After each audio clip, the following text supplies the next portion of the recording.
Pedestrian terminal है। यहाँ पर हम अपना पासपोर्ट एंट्री करा के अंदर आ चुके हैं और ये पूरा मार्केट एरिया है। ऑफिशियल हमारी भूटान में एंट्री हो गई है। ये पूरा है टर्मिनल ये, और बाहर निकलते ही ये पूरा मार्केट है। हेलो फ्रेंड्स, हमारी आज से भूटान यात्रा शुरू हो गई है और हम इस समय भारत के जयगांव की ओर से बॉर्डर क्रॉस किया है और ये है हमारे सामने इमिग्रेशन काउंटर, और ये अन्य फॉर्मेलिटीज यहाँ पर पूरी होती हैं। इससे हम बॉर्डर क्रॉस करके फुनसेलिंग में आ गए हैं, जो कि भूटान का एक पहला शहर है। हमारे पीछे ये बैकग्राउंड में इमिग्रेशन ऑफिस दिखाई दे रहा है।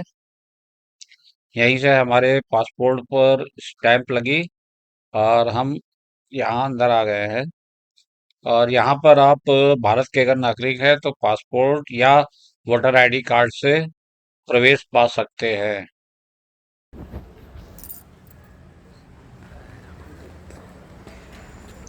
आज हमारा स्टे फूड सेलिंग में ही है, तो हमने होटल में चेक इन किया और थोड़ी देर आराम किया और फ्रेश होके फिर हम यहाँ पर फूड सेलिंग का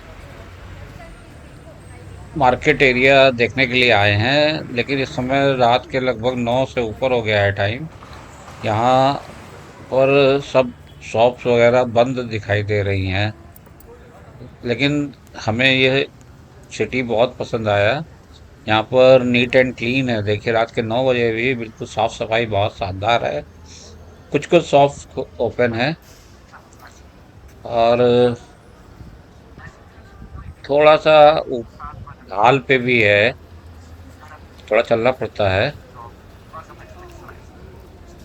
हमारे सामने ये देखिए गार्डन्स वगैरह भी अच्छे खासे मेंटेन्ड है। और हमारे ठीक सामने एक छोटा सा ये जो बुद्ध धर्म में मंत्र पढ़ने के लिए व्हील लगाया जाता है, मंत्र व्हील, वो लगा हुआ है बड़ा सा।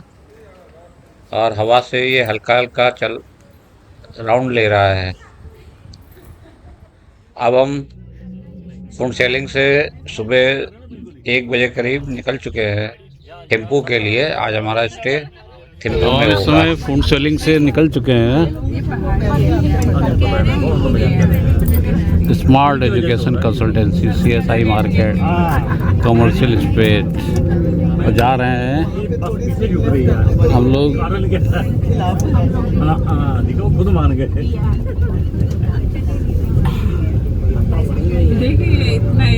भूटान की कैपिटल थिम्पू। कितना साफ सुथरा है, नीट एंड क्लीन बिल्कुल। ये है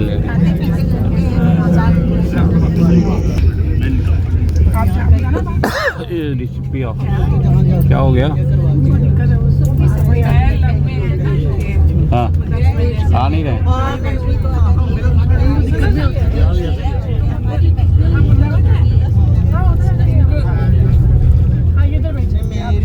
क्या ऐसे मंदिर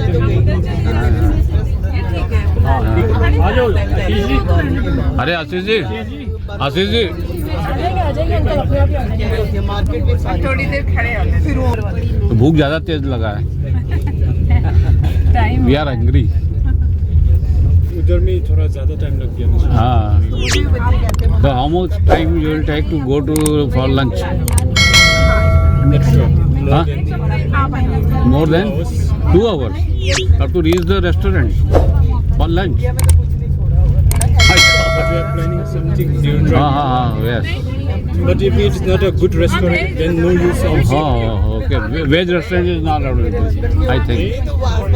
No veg.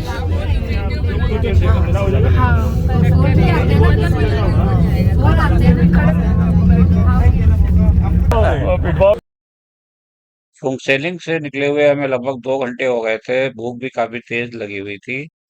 तो हमारे गाइड ने यहाँ पर एक ऑन द वे रेस्टोरेंट है, वहाँ पर लंच का ऑर्डर किया हुआ था। तो हम लोग यहाँ पर पहुँचे और तुरंत लंच किया। भूटान के बारे में एक बात बतानी थी कि यहाँ पर अगर आपको घूमना है तो यहीं का गाइड लेना पड़ेगा और उसका चार्ज 1200 रुपये है। और साथ में जो गाड़ी होगी वो भी भूटान की ही होगी। हम्म मैंने अब गाड़ी रुकेगी तो है नहीं, अब चलेगी हम्म टेम्पो तक।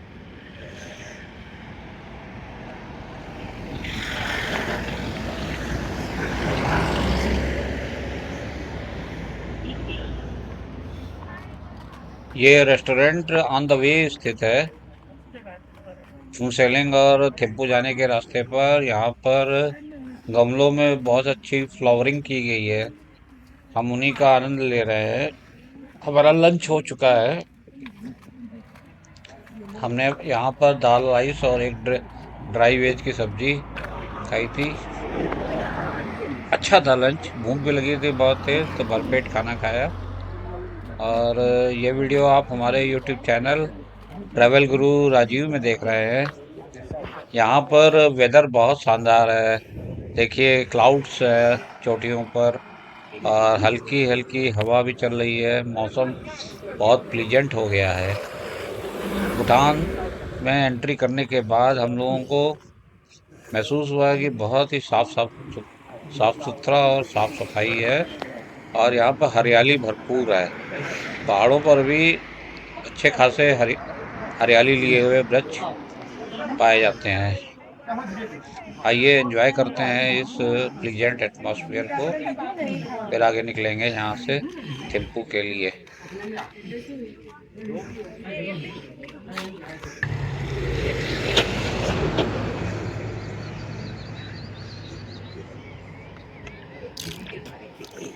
वो देखो ऊपर मॉनेस्ट्री लगी हुई है ऊपर, on the way to Thimphu.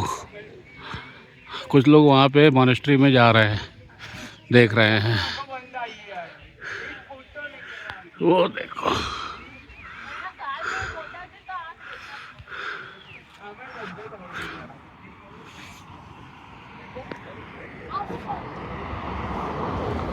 ये होटल था on the way to Thimphu. यहाँ हम लोगों ने लंच किया और इधर ये शानदार वैली व्यू है। उधर नहीं जा रहे।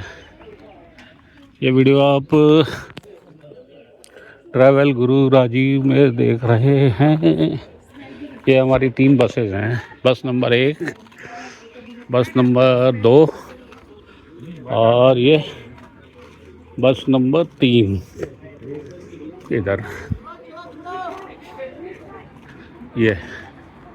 और ये है डोईजंग पक्षम होटल।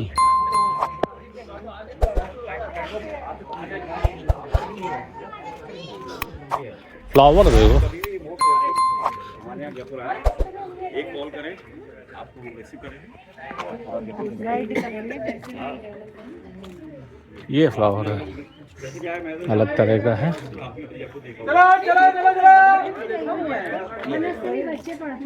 ये खिलने की तैयारी है। ये फ्लावर बहुत अच्छा है। हाँ?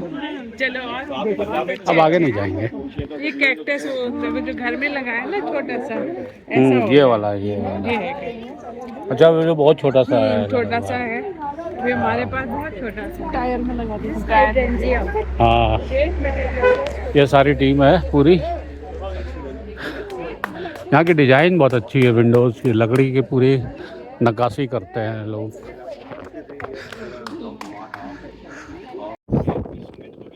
रास्ते में देखिए बहुत खूबसूरत ये सिटी है। और आपका रेस्ट्रिक्शन और यहाँ की जैसे कि हम लोग ऐसा नहीं खाता है, ऐसा खाता है, कुछ भी हो और आप लोग को कुछ पसंद हो तो सुमित आपके साथ बात करेगा, तो उस हिसाब से आप लोग बताते हैं ताशी सेल। कितना आदमी खा रहे हैं, कितना नहीं खा रहे हैं, वो दे दीजिए। तो उसी हिसाब से हम लोग पहले से कॉल करके कुछ रेस्टोरेंट बुक कर सकते हैं। ये देखो कितना सुंदर और डिजाइन बना मतलब हुआ है। वॉक इन, मतलब आप लोग खुद जाके खाने का जगह तो हमारे सामने ये प्रकृति का सुंदर नज़ारा है। घाटी में पूरा क्लाउड्स भरे हुए हैं और हम थिम्पू की ओर बढ़े चले जा रहे हैं। कभी कभी हल्की हल्की बारिश भी हो जाती है। बहुत ही प्लीजेंट वेदर हो गया है यहाँ भूटान में। और चारों तरफ भयंकर रूप से हरियाली है। बहुत सुंदर वातावरण है, बहुत अच्छा लग रहा है। 11 आदमी से ज्यादा है ना, एक गाइड चाहिए, ठीक है। मतलब 11 से ज्यादा हो गया, 12 आदमी हो गया ना, तो 2 गाइड चाहिए। और हम लोग का 50 आदमी है, इसको कितना गाइड है? 5 है। हम लोग का 5 गाइड है, तो 5 गाइड में हम एक गाड़ी छोड़ के जाएगा ना, तो उसका एक गाइड कौन देगा? मतलब चेक पॉइंट वगैरह में ऐसे में चेकिंग में गाइड कौन देगा? तो बस को छोड़ के गया ना, तो वो लोग फंस जाएगा ना। And when we are together the bus want to, तो 2-3 घंटा ऐसे ही वेस्ट कर देगा। अभी आपने सुना गाइड हमारे बता रहे थे कि कितने लोगों पर कितने गाइड की जरूरत होती है। ये टूर हम ग्रुप टूर हम घुमक्कड़ जिसके एडमिन श्री सुमित सैनी जी है उनके माध्यम से कर रहे हैं। बहुत ही बजट ट्रेवल है लेकिन बहुत अच्छा अरेंजमेंट किया हुआ है उन्होंने। ये वाटरफॉल आया सामने। On the way to Thimphu. अभी यहाँ से लगभग 130 किलोमीटर है। 1 2 3 4 गणपति बस जय जयकार। ये देखो वैली में कितने सारे क्लाउड बड़े हुए। 10 11 12 गणपति है सबसे। आप ब्रांच हेड नहीं रहे या तो? हाँ, आप ब्रांच हेड रहे नहीं होंगे या तो? बहुत जगह नहीं। अभी तो खाली पैकिंग हो गई थी। अभी चले जाओगे भैया, ऑस्ट्रेलिया जाते हैं बस। बहुत है, ऑस्ट्रेलिया जाते हैं। पॉपुलेशन देखो 8 लाख है, 30,000 से ज्यादा। ये एचपी का पेट्रोल पंप है, हिंदुस्तान पेट्रोलियम, वो सामने लगा हुआ है। 104 रुपये रेट है। हाँ, इस साल इधर ही बढ़ा है 2-3 महीने जब से वार शुरू हुआ है ना। इंडिया में तो बहुत 2008 तक डेमोक्रेसी नहीं था, तो 2008 में जो भूटान का जो लोग हैं, मतलब नागरिक बोलता है, मतलब द पीपल ऑफ भूटान, उनको डेमोक्रेसी नहीं चाहिए था। क्योंकि like the example which we are seeing in our neighbouring countries, so ऐसा लगता था कि लाइक हमको इतना दूर का समझ में नहीं आता है ना, क्योंकि डेमोक्रेसी मतलब it's a new thing for us. तो उसी समय हमारा चौथा राजा था, the fourth king of Bhutan. So what he did was he forcefully applied democracy in Bhutan. मतलब आप लोग को वोट करना चाहिए, आप लोग को खुद अपना गवर्नमेंट चुनो। और जितना भी भूटानीज पीपल था ना, like everyone is against the democracy. मतलब हमको राजा चाहिए, डेमोक्रेसी नहीं चाहिए। तो राजा ने मतलब फोर्सफुली अप्लाई कर दिया, तो हम लोग अभी उसके साथ चल रहा है। नाउ किंग मतलब कि जो राजा है, now he is the head of the state. मतलब जो भूटान देश है, मतलब उसका ओवरऑल हेड हमारा राजा है। लेकिन he never interrupted the decisions made by the government. Now जो गवर्नमेंट है, जो हमारा भूटान में 20 डिस्ट्रिक्ट है, जैसे कि सोनम ने बताया, तो 20 डिस्ट्रिक्ट जो मेंबर्स है, जैसे आप लोग का एमएलए वगैरह है ना, सिमिलर वी हैव 47 कंस्टिट्यूएंसीज, मतलब 20 डिस्ट्रिक्ट है, तो वहाँ से रिप्रेजेंटेटिव जो है तो 47 टोटल आ जाता है। मतलब किसी डिस्ट्रिक्ट से 2, किसी से 3 ऐसा आ जाता है। तो लाइक वी हैव 47 कंस्टिट्यूएंसी, तो वोटिंग करता है और एवरी 5 इयर्स होता है। और वोटिंग में जो भी like they wins with majority, मतलब जो मेजॉरिटी विन करता है, and they forms the ruling party and the other one goes to opposite. Now in India you have, मतलब जितना भी पार्टी आ जाए, तो जो आप लोग जीत गया ना, तो आप लोग मतलब असेंबली में जा सकते हैं ना। तो भूटान में ऐसा बात नहीं है कि मतलब 2 ही पार्टी है, जितना भी पार्टी है वो लोग आ सकते हैं। And if there is more than 2 parties, they have to go for primary round. जो प्राइमरी राउंड है उसमें जो इलेक्शन चलता है ना, वोट लगाता है, तो वहां से हमको 2 सेलेक्ट करना है। तो मतलब हम लोग वोटिंग करेगा, तो जहाँ से जो वोटिंग कर रहा है, मतलब 5 पार्टी हो या 6 पार्टी हो, जितना भी आ जाए चलेगा, जब तक वो लोग फॉर्मेलिटीज फुलफिल कर देगा। तो उसके बाद हम लोग प्राइमरी मतलब वो चलता है। तो प्राइमरी में जिनको मैक्सिमम मिलेगा ना votings, and they will go to the final round. Again we have to do the final election. तो उसी समय में चुना जाता है कौन गवर्नमेंट बनेगा और कौन ओपोजिशन बनेगा। And one very good example about मतलब कि द डेमोक्रेसी है इन भूटान, जो ओपोजिशन पार्टी है ना, वो लोग जो गवर्नमेंट काम करता है उनको नहीं रोकेगा। मतलब अगर कुछ गलत हो रहा है तो वो लोग करने नहीं देगा, अगर कुछ अच्छा कर रहा है तो वो लोग मदद करेगा। क्योंकि कोई देश में ऐसा है कि जो गवर्नमेंट अच्छा करता है तो ओपोजिशन उसको मतलब रोक देता है ना, मतलब उसको डिफेम करने के लिए ऐसा करता है ना। And but in Bhutan it's not like that.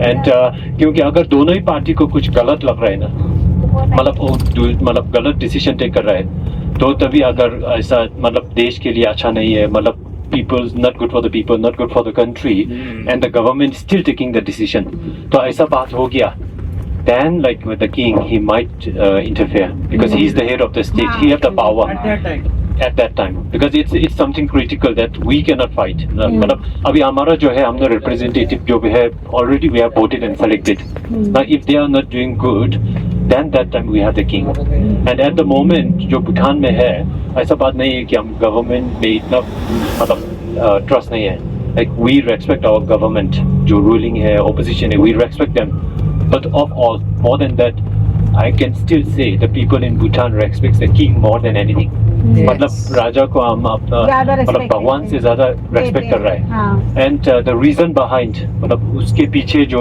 जवाब है क्यों हम राजा को इतना मानता है, क्यों राजा को इतना मानता है जबकि सब काम गवर्नमेंट कर रहा है। तो एग्जांपल हम कोविड-19 से ले सकते हैं। तो कोविड-19 के टाइम में जो है लाइक मतलब वो कोविड-19 आ गया तो भूटान का सेकेंड इनकम आता है टूरिज्म से, बॉर्डर तो क्लोज है, टूरिस्ट नहीं आ सकता, तो जैसे कि मान लो मैं टूर गाइड है, वो गाड़ी चला रहा है, फिर यहाँ पे एक गाइड है, तो हम लोग को काम नहीं है ना, and then we don't have a income, तो कैसे गुजारेगा, क्योंकि किसी का तो फैमिली लेके जाना है, मतलब they have to bring up their family, तो ऐसा बात है हमारा कुछ भी नहीं है। तो उसी समय राजा ने किया मतलब उसका खुद का अपना पर्सनल अकाउंट से ही स्टार्टेड गिविंग मनी, मतलब जो भी अफेक्ट हुआ ना जिसका इनकम नहीं है तो उन सबको उसने पैसा देने लगा। And one of the highest risk in Bhutan was from the border, क्योंकि भूटान और India we have a very good diplomatic relation, कि हमारा जो बॉर्डर है जो साउथ का बॉर्डर है मतलब वो लगभग थोड़ा सा ओपन है, हाँ सारे ओपन है, लेकिन अभी तो थोड़ा क्लोज इंडोर दिख रहा है। पहले तो ऐसा है ना कि वो जो जाल लगा हुआ है उससे हम पैसा देके वहाँ से कुछ खरीद के भी खा सकते हैं, ऐसा बॉर्डर था। And the Indians can also freely move in Bhutan. तो ऐसा था कि जो तंबाकू है भूटान में बंद था, it was banned here in Bhutan, मतलब हमको तंबाकू नहीं मिल रहा है। तो उसी समय क्या हुआ ऐसा कि like smuggling of tobacco products from India, तो वहाँ पे हाई रिस्क था ना कि मतलब कोविड को भूटान आने में, तो वहाँ पे जो हाई रिस्क था तो राजा ने किया कि उसने मतलब उसका लगभग मतलब पूरा टाइम वो राजा है, मतलब कुछ उसने ऑर्डर दे दिया तो सब मानेगा, लेकिन वो क्या किया मेरे और मेरा जो नागरिक है मतलब माई पीपल हमारे बीच में कुछ नहीं चाहिए, तो मैं खुद ही जाके देखना है बोल के वो खुद ही हाई रिस्क में घूमते रहता है, मतलब सब कुछ ठीक चलता है कि नहीं, लाइक उसका मतलब आदमी को कुछ परेशानी है कि नहीं, तो ऐसा वाला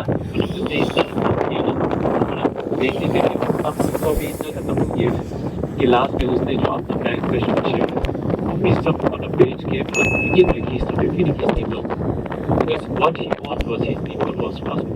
मतलब उसका जो अपना जो है उसको भी बिता के के लिए पूरा कर रहा था। तो इसीलिए जितना भी भूटान में है like I can say an example for me I can say like 101% मैं अभी भी राजा के साथ हूँ, मतलब गवर्नमेंट है अभी कितना साल हो गया, like we are like around 20 years now with the government, but still I still have my trust in my king rather than the government।